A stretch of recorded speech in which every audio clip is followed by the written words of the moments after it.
नारायण एक 13 साल का अनाथ लड़का था। उसका अपना कोई नहीं था। एक बार शिव मंदिर के पुजारी जी ने कहा कि जिनका कोई नहीं होता उनके भगवान होते हैं। तभी से नारायण भगवान शिव को अपना मानकर उनका भक्त बन गया। नारायण बस अड्डे पर बनी एक चाय की दुकान में नौकर था। वो सुबह भगवान शिव के मंदिर जाता और उसके बाद पूरा दिन चाय की दुकान पर बर्तन धोना, यात्रियों को बस में चाय बेचकर आना, इधर उधर भाग भाग कर चलती बसों में उतरना चढ़ना उसका रोज का काम था। ऐसे ही एक दिन, चाय, गरम चाय भैया, चाय दूं? इलायची अदरक वाली गरम चाय। नारायण जल्दी उतर, मेरा बस चलाने का समय हो रहा है, चल चल। मुकेश भैया, आपको पता है जब तक मैं आपको चाय न दे दूं मैं बस से नीचे नहीं उतरता। ये लो आपके हिस्से की गरम गरम चाय। पिछले 7 सालों से तुझे देख रहा हूँ। तूने अपने माता पिता के देहांत के बाद अपने आप को अकेले संभाल ही लिया। अरे मुकेश भैया, मुझे मेरे भोले भंडारी ने संभाला है। मेरे शिव शंकर बाबा ही तो मेरे माता पिता हैं और उन्हीं के आशीर्वाद से मैंने दुनिया में जीना सीख लिया है। अच्छा चलता हूँ भैया, दूसरी बस में भी चाय देने जाना है। जय भोले बाबा की। नारायण ऐसे ही भगवान शिव का नाम लेते हुए रोजाना अपना काम पूरी मेहनत और लगन से करता था। ऐसे ही दिन गुजर रहे थे। एक दिन नारायण का मालिक उससे बोला, नारायण, मुकेश आज हरिद्वार बस ले जा रहा है। अभी चाय पीने आया था तो बता रहा था। सावन का महीना चल रहा है, मैं तो जा नहीं पाऊंगा। तू उसकी बस में हरिद्वार चला जा और गंगा जल ले आ। ठीक है माधव भैया। नारायण मुकेश की बस में हरिद्वार के लिए चल पड़ता है। रास्ते में नारायण कांवड़ ले जाते कांवड़ियों को देखता है। जय बहुत बम सारे भोले, कांवड़िए जय पैदल बम ही कांवड़ भोले, यात्रा कर जय रहे बम थे। भोले। नारायण मुकेश से इस बारे में पूछता है। मुकेश भैया, ये कौन है जो यहाँ से गुजर रहे हैं? ये तो भगवान भोलेनाथ का नाम लेते हुए जा रहे हैं। इन्हें देखकर तो बहुत ही अच्छा लग रहा है। नारायण बेटा, ये सब भोले बाबा के भक्त कांवड़ यात्रा कर रहे हैं। ये पैदल हरिद्वार तक यात्रा करेंगे, फिर वहाँ से जल भरकर लाएंगे और अपने अपने शहर के शिव मंदिर में शिवलिंग पर जल से अभिषेक करेंगे, समझे? नारायण अभी मुकेश की बातें सुन ही रहा था कि तभी चलती बस में से उसकी नजर एक बुजुर्ग पर पड़ती है जो कांवड़ को कंधे पर उठाए बहुत धीरे धीरे चल रहा है। पर अचानक वो बुजुर्ग रुक जाता है, मानो पैदल चलते हुए वो बहुत थक गया हो। मुकेश भैया, जरा बस को रोकना, मैं अभी आया। उस व्यक्ति के हाथ से कांवड़ छूटने ही वाली थी कि अचानक नारायण भागकर उस व्यक्ति को संभाल लेता है और कांवड़ को पकड़ लेता है। जीते रहो बेटा, तुमने समय पर आकर मुझे संभाल लिया। बाबा, आप इतनी दूर पैदल यात्रा कैसे कर पाओगे? आप थक जाओगे। बेटा, मेरी पत्नी अब इस दुनिया में नहीं है। अपनी पत्नी की आखिरी इच्छा पूरी करने के लिए ही मैं ये कांवड़ यात्रा कर रहा था।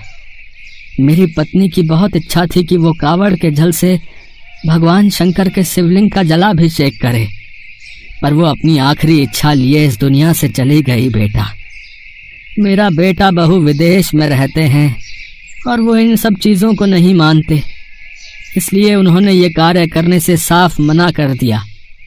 इसीलिए मैं खुद ही कांवड़ यात्रा पर निकल पड़ा, पर अब उम्र हो गई है, शायद इसीलिए अब चला नहीं जाता। पता नहीं ये कांवड़ यात्रा पूरी भी कर पाऊंगा या नहीं। मेरी पत्नी की आखिरी इच्छा कहीं पूरी होने से रह न जाए। ऐसा मत कहो बाबा, मैं आपके लिए हरिद्वार से कांवड़ का जल लेकर जरूर आऊंगा। आप बस में बैठ जाओ, ये बस हरिद्वार ही जा रही है। आप वहाँ गंगा जी के तट पर पूजा पाठ करके विश्राम करना। तब तक मैं भी पैदल यात्रा करके पहुंच जाऊंगा। फिर आप गंगा जी के दर्शन करके वापस शहर लौट आना। आप मुझे अपने घर का पता दे दो, मैं आपके घर कांवड़ का जल लेकर पहुंच जाऊंगा। आप निश्चिंत रहो। कलयुग में श्रवण कुमार जैसे बालक को देखकर उस बुजुर्ग व्यक्ति की आंखों में आंसू आ जाते हैं और वो नारायण को गले से लगा लेता है। नारायण मुकेश से कहकर उस व्यक्ति को बस में बैठा देता है और खुद जय बम भोले का जाप करता हुआ कांवड़ियों के साथ पैदल ही कांवड़ यात्रा शुरू कर देता है। जय बम भोले, नारायण उम्र में भले ही छोटा था, पर वो बहुत समझदार था। वो भगवान शंकर का नाम लेता हुआ यात्रा कर रहा था। उसकी यात्रा हरिद्वार से उस बुजुर्ग के घर तक कब पूरी हो गई, उसे पता ही नहीं चला। मानो भगवान शंकर स्वयं उसके साथ चल रहे थे। बाबा, मैं हरिद्वार से कांवड़ में जल ले आया हूँ। बेटा, इस कलयुग में तुमने हमसे कोई रिश्ता ना होते हुए भी हमारे बेटे का फर्ज निभाया है। आज से तुम मेरे बेटे हो। तुम्हारे कारण आज मेरी पत्नी की अंतिम इच्छा पूरी हुई है। आज उसकी आत्मा बहुत खुश होगी। आओ आओ, मेरे साथ मिलकर तुम भी भगवान शंकर के मंदिर में जल से अभिषेक करो। आओ। नारायण की आंखों में आंसू आ जाते हैं।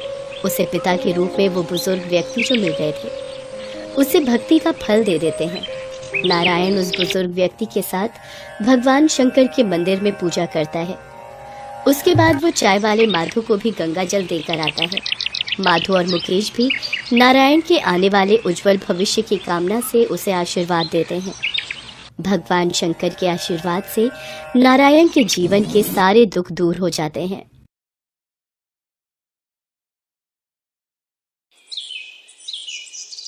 कमला और उसका बेटा गगन केदारनाथ जाने वाली बस में बैठ जाते हैं। भगवान, बस मैं जल्दी से केदारनाथ पहुंच जाऊं, मेरा तो मन घबरा रहा है। माँ, हम कब तक केदारनाथ पहुँचेंगे? गगन बेटा, कल सुबह तक हम केदारनाथ धाम पहुंच जाएंगे। हे भोले भंडारी, मैं पूरे 2 साल बाद फिर से आपके पवित्र धाम केदारनाथ आ रही हूँ और मुझे सब कुछ दोबारा याद आ रहा है। सुनिए, आज बड़ी जल्दी मंदिर के लिए तैयार हो गए। हाँ कमला, आज शिव मंदिर में किसी भक्त ने महापूजा करवानी है तो जल्दी पहुँचना है। पंडित शौर्यानंद काफी सालों से शिव मंदिर में पंडित का कार्यभार संभाल रहे थे। वह बहुत ही मेहनती और श्रद्धालु थे। शिव मंदिर में आए भक्तों के द्वारा दी गई सेवा, पूजा अर्चना को वो बहुत महत्व देते थे। सबसे विनम्रता से बात करना उनके स्वभाव में शामिल था। पंडित जी, आपने बहुत ही विधि विधान के साथ इस महापूजा को संपन्न किया है। यही आपकी खासियत है। आप जल्दी में कोई कार्य नहीं करते। इसी कारण तो मंदिर के ट्रस्टी श्री राम नारायण जी ने पंडित जी को इतने सालों से इस शिव मंदिर का कार्यभार सौंपा हुआ है। पंडित जी, ये आज का चढ़ावा जो मंदिर की थाली में एकत्र हुआ है। भुवन, ये सब दान पेटी में ही एकत्र कर दो और ये कुछ रुपए और हैं, ये भी वो सामने वाली दान पेटी में ही डाल दो। भुवन, ये आज गोपाल उदास क्यों बैठा है? क्या हुआ गोपाल, तुम उदास क्यों हो? बापूजी, बेटे का स्कूल में दाखिला करवाया था, 2000 रुपए कम पड़ रहे हैं। आपको पता है मेरी पत्नी सुमन के मियादी बुखार के इलाज में इस बार दवाई में ज्यादा रुपए खर्च हो गए। अब स्कूल के कैसे दूं, समझ में नहीं आ रहा। गोपाल, तू मुझे बापूजी बोलता है, फिर भी मुझे बताने में इतनी देर लगा दी। रुक, मैं अभी आता हूँ। ये ले पकड़, ये 2000 रुपए, और कुछ जरूरत हो तो बता देना। पर बाबूजी, ये तो आपकी तनख्वाह से थे, ये आपने। कोई बात नहीं गोपाल, मेरे से ज्यादा तुझे इन पैसों की जरूरत है। बापूजी, आप सचमुच बहुत दयालु हो, आपका बहुत बहुत शुक्रिया। पंडित जी के इसी स्वभाव के कारण मंदिर के सभी सेवक उनकी बहुत इज्जत करते थे। एक दिन राम नारायण जी दर्शनों के लिए मंदिर पहुँचे तो उन्होंने देखा। भुवन, गोपाल, आज सोमवार का दिन है, शाम के वक्त भक्तों की भीड़ ज्यादा रहेगी, इसलिए मंदिर के द्वार आज रात्रि 10 बजे तक खुले रखना, ताकि भक्त भोले बाबा के दर्शन आराम से कर सके। और ध्यान रहे, सभी भक्तों को खीर का प्रसाद भी बांटना है। जो आज्ञा पंडित जी। पंडित जी, आप भक्तों के बारे में कितना सोचते हो? आपकी शिव भक्ति देखकर मुझे बड़ी प्रसन्नता होती है। ये तो मेरा अहोभाग्य है कि इस जन्म में मुझे भोलेनाथ की सेवा करने का सौभाग्य प्राप्त हुआ। अच्छा पंडित जी, आप तो भोले भंडारी के बहुत बड़े भक्त हो, आपकी भी तो उनके किसी एक पवित्र धाम जाने की इच्छा होती होगी।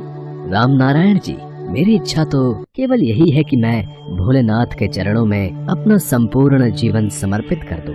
राम नारायण जी, बापूजी की एक इच्छा मुझे भी पता है। वो केदारनाथ धाम की यात्रा करना चाहते हैं, पर पैसों की तंगी की वजह से वो इस यात्रा को अभी तक संपूर्ण नहीं कर पाए हैं। अच्छा किया गोपाल, जो तूने मुझे ये बात बता दी। पंडित जी के लिए केदारनाथ यात्रा जाने का सारा बंदोबस्त मैं जरूर करूँगा।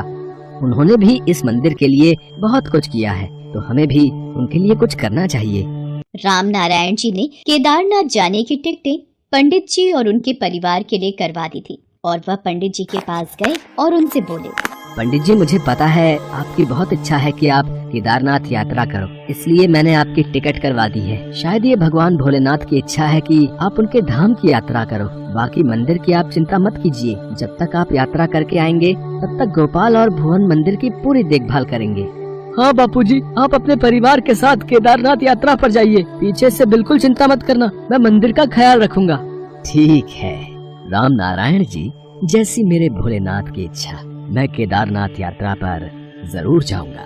पंडित जी भगवान भोलेनाथ का नाम लेते हुए कमला और बेटे गगन के साथ केदारनाथ यात्रा पर निकल पड़ते हैं। बाबा ये नज़ारा तो बहुत सुंदर है। ये ऊंचे ऊंचे पहाड़ तो बहुत ही अद्भुत लग रहे हैं। हाँ बेटा गगन, केदारनाथ धाम अपने आप में ही बहुत अलौकिक है।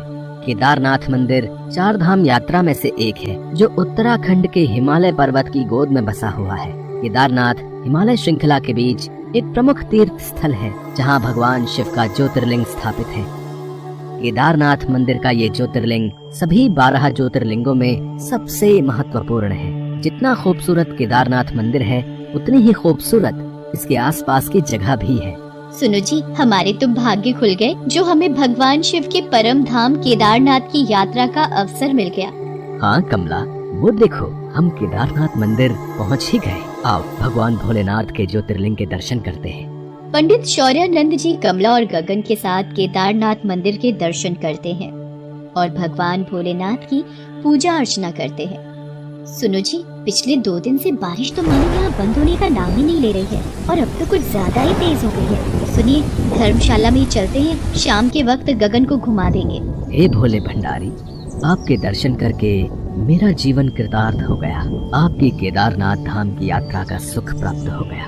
कमला, आज राम नारायण जी की वजह से हमें इस यात्रा का अवसर मिला। भोलेनाथ के दर्शन हो गए। बाबा चलो ना, कुछ देर हम इधर उधर घूमने चलते हैं। सुनो जी, पिछले 2 दिन से बारिश तो मानो यहाँ बंद होने का नाम ही नहीं ले रही है और अब तो कुछ ज्यादा ही तेज हो गई है। सुनिए, धर्मशाला में ही चलते हैं, शाम के वक्त गगन को घुमा देंगे। ठीक है, संध्या आरती के समय ही आ जाए। अपने आप को बचाओ, नदी के पानी का बहाव तेजी से हमारी ओर ही आ रहा है। सब लोग सुरक्षित स्थानों पर चले जाओ। कमला, लगता है मंदाकिनी नदी में पानी का बहाव तेज हो गया है। चलो किसी सुरक्षित स्थान पर जाकर खड़े हो जाते हैं। लोग अपने आप को बचा पाते इससे पहले ही हिमखंड टूटने से मंदाकिनी नदी में बाढ़ आ गई। हजारों की संख्या में लोग बाढ़ की चपेट में आ गए थे। मूसलाधार बारिश और बाढ़ का कहर। पंडित जी, कमला और गगन उस बाढ़ में डूबने लगे। कमला, तुम दोनों मेरा हाथ मत छोड़ना। कमला, गगन, हे भोलेनाथ, मेरी पत्नी और बच्चे की रक्षा करना। कमला ने मंदिर के खंबे को पकड़ लिया और एक हाथ से गगन का हाथ पकड़े रखा, पर पंडित जी का हाथ कमला के हाथ से छूट गया और वो आगे की ओर बह गए। गगन के बाबा! क्या हुआ कमला, सब ठीक तो है? केदारनाथ मंदिर आ गया। चलो गगन बेटा, मेरा हाथ पकड़ लो। राम नारायण जी, मुझे तो बड़ी घबराहट हो रही है। 2 साल बाद इन्हें देख रही हूँ। माँ वो रहे पापा, वो सामने मंदिर के बाहर बैठे हैं। मैं जानता था पंडित जी अवश्य ही जीवित होंगे। हे भोलेनाथ, आपकी लीला अपरंपार है। पिछले 2 सालों में ये सब कुछ भूल चुके हैं। बस भोले भंडारी और उनके भक्तों की सेवा में ही दिन रात लगे रहते हैं। शायद आप लोगों को देखकर पहचान जाएं। बाबा, बाबा, मैं आपका गगन। गगन, हम तुम्हारे बाबा को वापस काशी ले चलते हैं। वहाँ जाकर इन्हें सब कुछ याद आ जाएगा। काशी जाकर राम नारायण और मंदिर के सेवक भुवन और गोपाल पंडित जी को धीरे धीरे सब कुछ याद दिलाते हैं। धीरे धीरे पंडित जी को सब कुछ याद आ जाता है। कमला, मुझे सब कुछ याद आ गया है। केदारनाथ धाम में आई बाढ़ में न जाने कितने लोग बह गए। बड़ी मुश्किल से मैं एक पेड़ की सहायता से बहता हुआ जा रहा था। तभी सुरक्षा कर्मियों ने मेरा बचाव किया। पानी में डूबने और घबराहट में मैं कई दिन बेहोश रहा और अपनी याददाश्त भूल गया था। भोलेनाथ का शुक्र है पंडित जी कि आपको अब सब कुछ याद आ गया। भोलेनाथ की कृपा है राम नारायण जी कि आज उन्होंने मुझे